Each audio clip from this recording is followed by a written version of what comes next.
Bonjour, alors je vous fais vite cette vidéo parce que faire un tutoriel avec le calendrier c'est beaucoup trop fastidieux, j'ai essayé mais j'y ai renoncé. Donc j'ai fait une vidéo pour vous expliquer comment procéder. Donc ici vous avez ma création avec mes calques ici et j'ai désolidarisé la palette de calque du logiciel pour pouvoir justement avoir plus de calques visibles en une seule fois. Donc, je veux animer ce calendrier.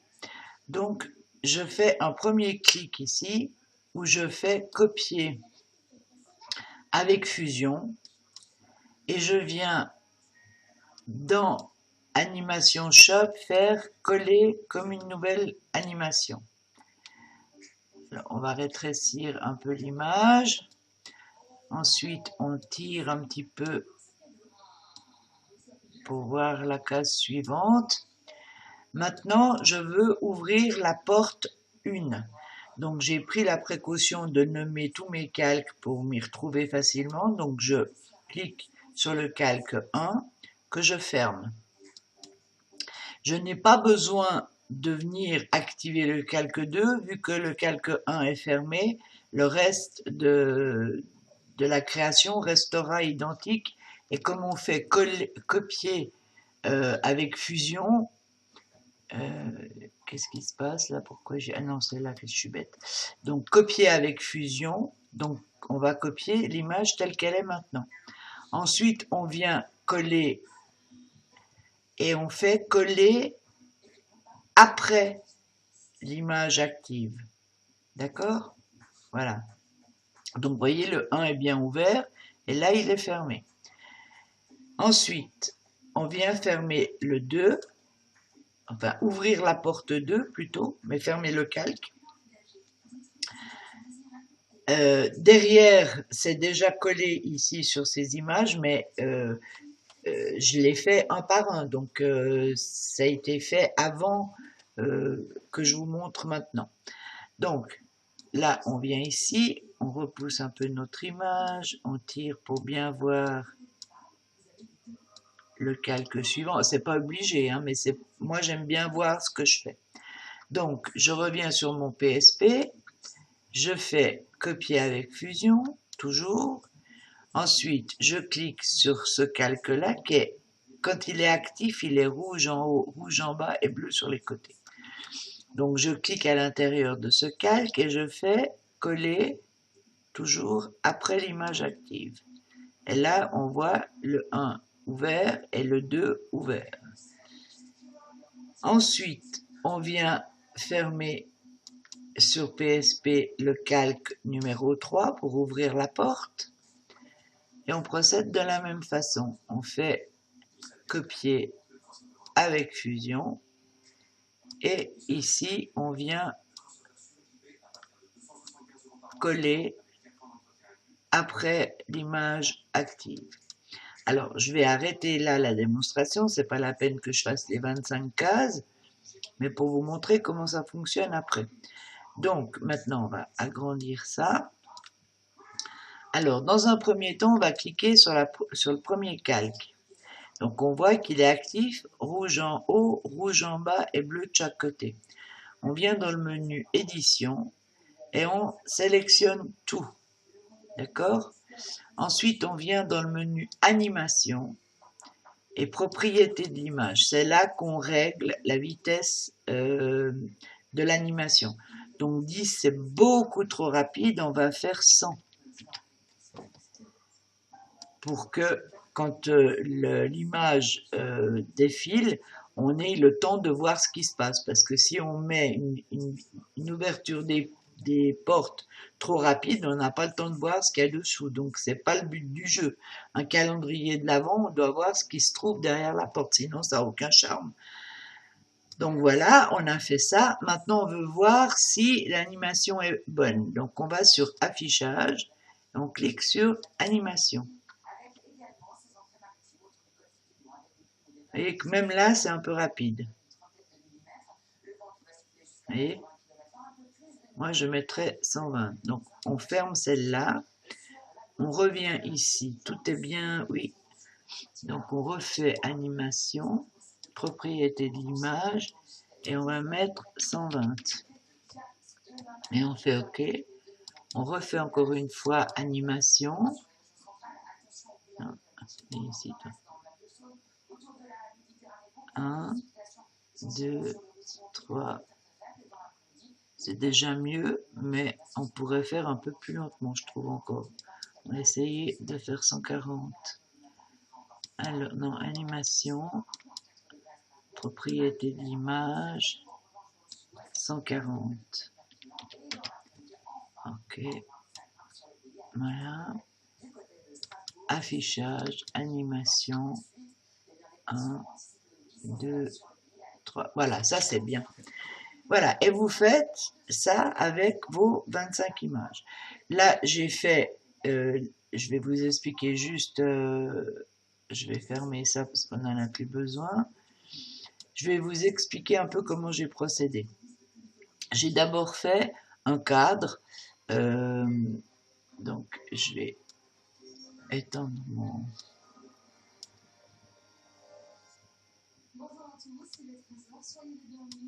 Je vais ouvrir un document, on va dire 500 par... non, 400 par 400. 400 par 400, ok. Voilà. Je vais aller chercher une sélection. Comme je ne peux pas voir, je vais aller dans sélection, charger une sélection à partir du disque. Et je vais choisir la sélection numéro 1. Ok. Et pourquoi?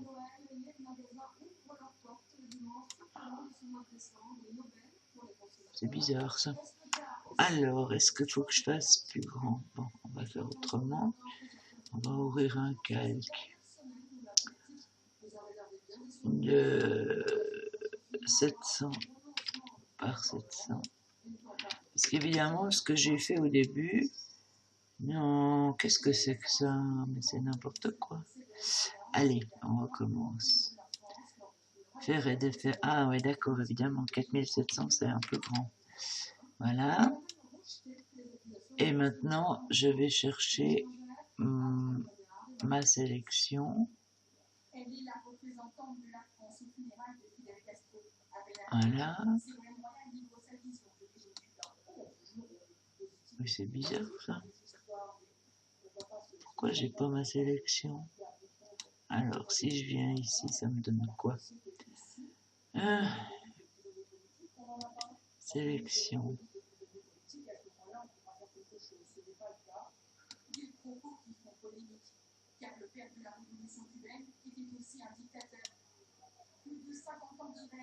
Ah, d'accord. Alors, je vais ajouter un calque. Comme ça, je pourrais vous montrer. Je vais faire...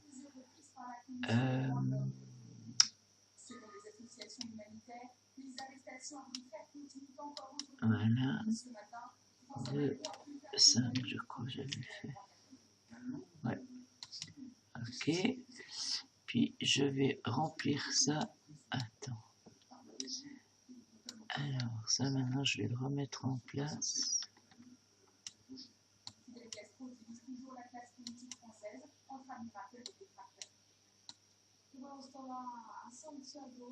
Voilà, comme ça. Et je vais remplir avec ça. Donc, je prends le pinceau parce que j'aime mieux faire avec le pinceau qu'avec le... Alors, ok. On va rajouter un calque. Et on va le mettre en haut de la pile. Voilà. Et avec le pinceau... Non, c'est pas ça. Ah! L'opacité, pardon, excuse-moi. Je fais que des bêtises, des bêtises. Non. Voilà. Tac. Voilà. Maintenant, ce calque, je le mets ici, tac. Celui-là, non, je peux le laisser ouvert. Par contre, ici, je vais défaire ça tout de suite. Voilà. Voilà. Donc, j'ai ma première fenêtre. Donc, ce que j'ai fait, j'ai pris cette première fenêtre, j'ai fait copier, puis sur la largeur de ma création finale, j'ai fait coller. Je ne vais pas vous le faire en entier, mais je vais vous le montrer. Coller. Voilà. Ensuite, j'ai positionné ce calque ici. Je l'ai dupliqué. Puis en agrandissant, pour bien voir ce que je faisais, j'ai cliqué et je l'ai positionné à côté. Il faut vraiment bien regarder. Ensuite, j'ai fusionné, non, c'est pas vrai, si, j'ai fusionné ensemble les deux. Donc, fusionné avec le calque du dessous. J'ai dupliqué cette image, tac, et j'ai fait pareil ici. Donc là, on va bouger un peu pour que vous voyez bien. Tac.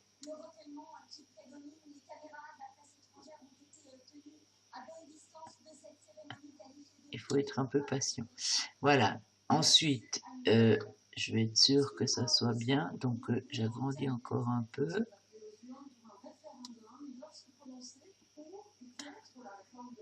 Ça peut descendre un petit peu. Voilà. Et puis, rentrer un peu là. Voilà. Ça, c'est beaucoup mieux.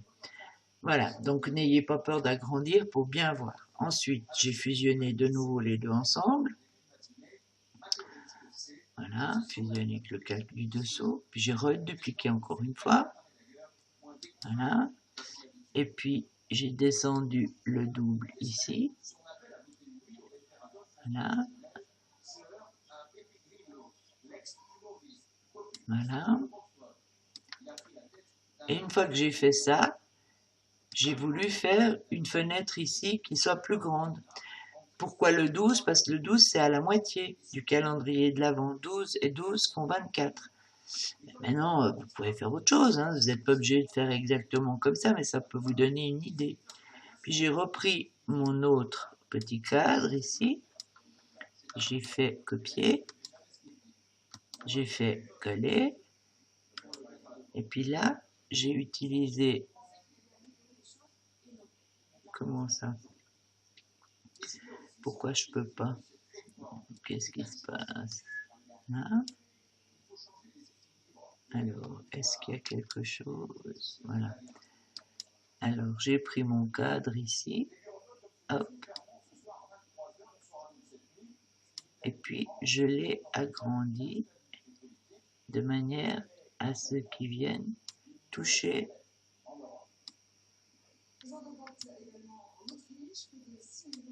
Voilà, un petit peu en haut, comme ça. Tac. Voilà. Et puis, cette partie-là, je l'ai dupliquée encore une fois pour faire, parce que là, ça fait 8 et un 9. 9 et 9, 18. Mais interverti en bas. 9 et 9, 18. Alors, ce que je vais faire, parce que là, c'est pas joli, je vais déjà faire ça. Je vais sélectionner ça. Ah ouais, mais il me prend tout. Bon, alors tant pis. Parce qu'en fait, j'avais fait un cadre plus grand. Je ne sais plus comment j'ai fait. Enfin, l'essentiel, c'est que le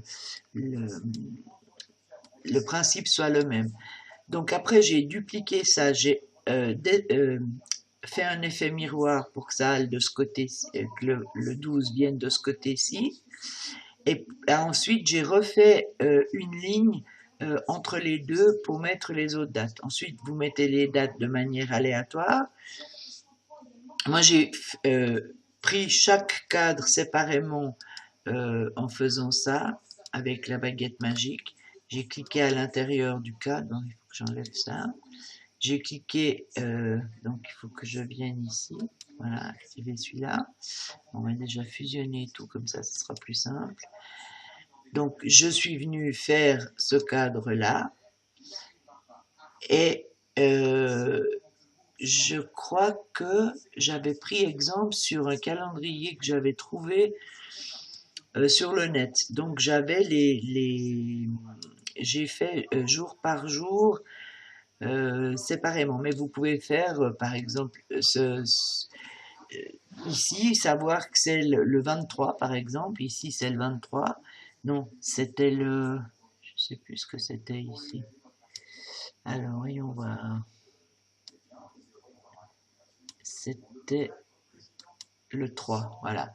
Donc, j'ai fait ma sélection, je l'ai enregistré, sélection 3. Ensuite, j'ai pris le calque d'à côté 19, j'ai fait pareil et j'ai mis enregistrer sélection 19.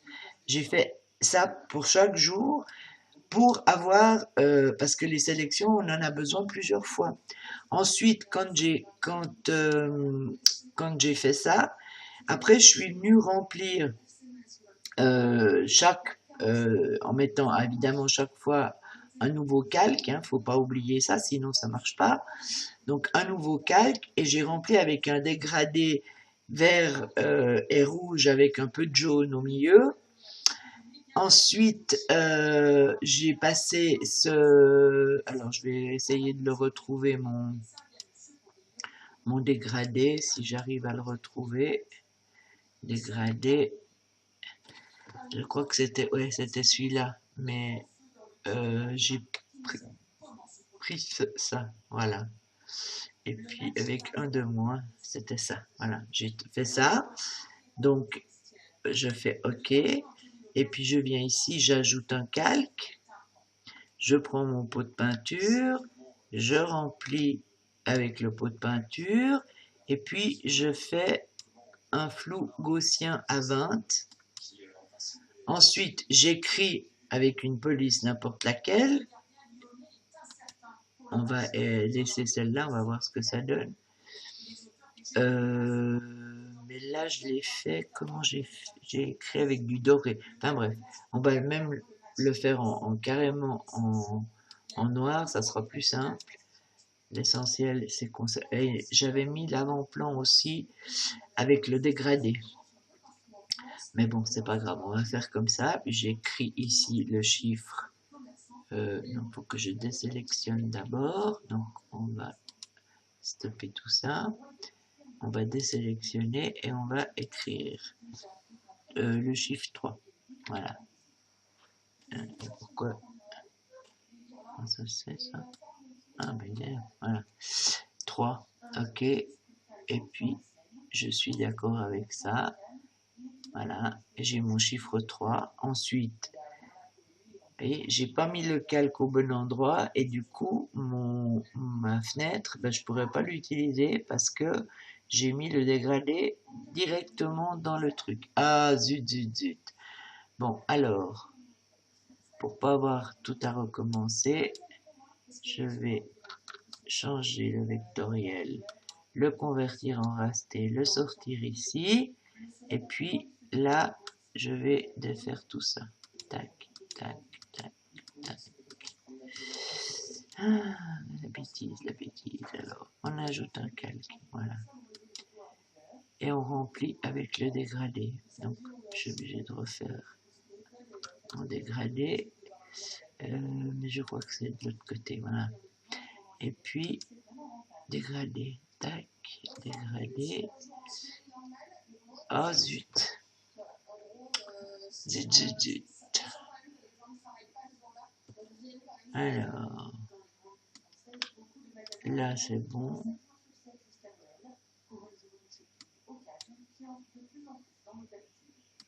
Là c'est bon. Et puis,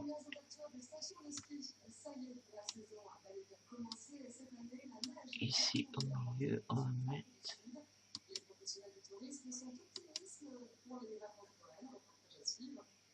Bonne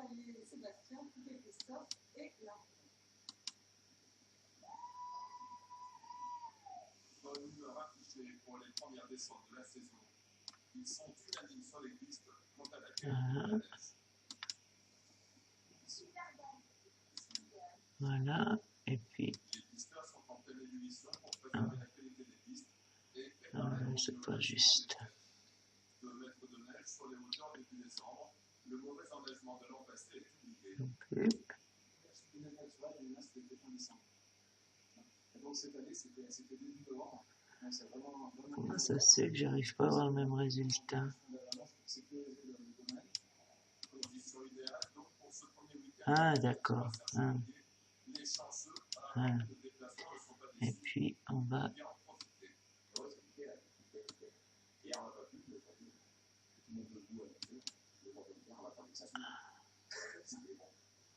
Bon, on va pas perdre son temps, de toute façon, c'est qu'un exemple.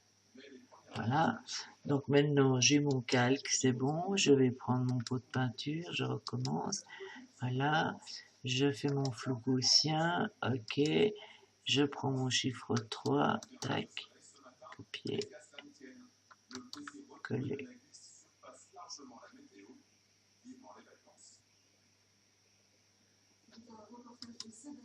Ouais, il faut que je désélectionne ça d'abord.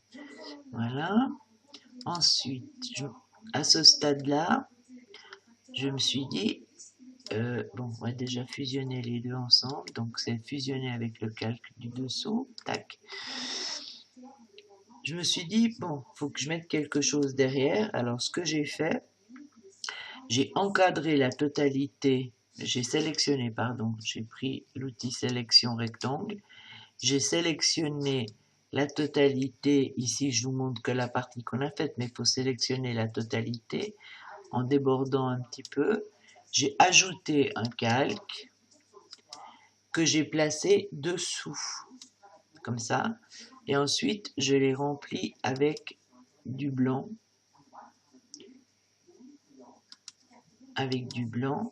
et puis pour faire joli, je crois que j'ai fait, je crois pas, je suis même sûre, j'ai fait avec le filtre Unlimited Paper Texture Canva Medium. Je l'ai fait 2 fois, je crois. On va voir si j'ai raison ou pas. Voilà. Tac. Voilà, ouais.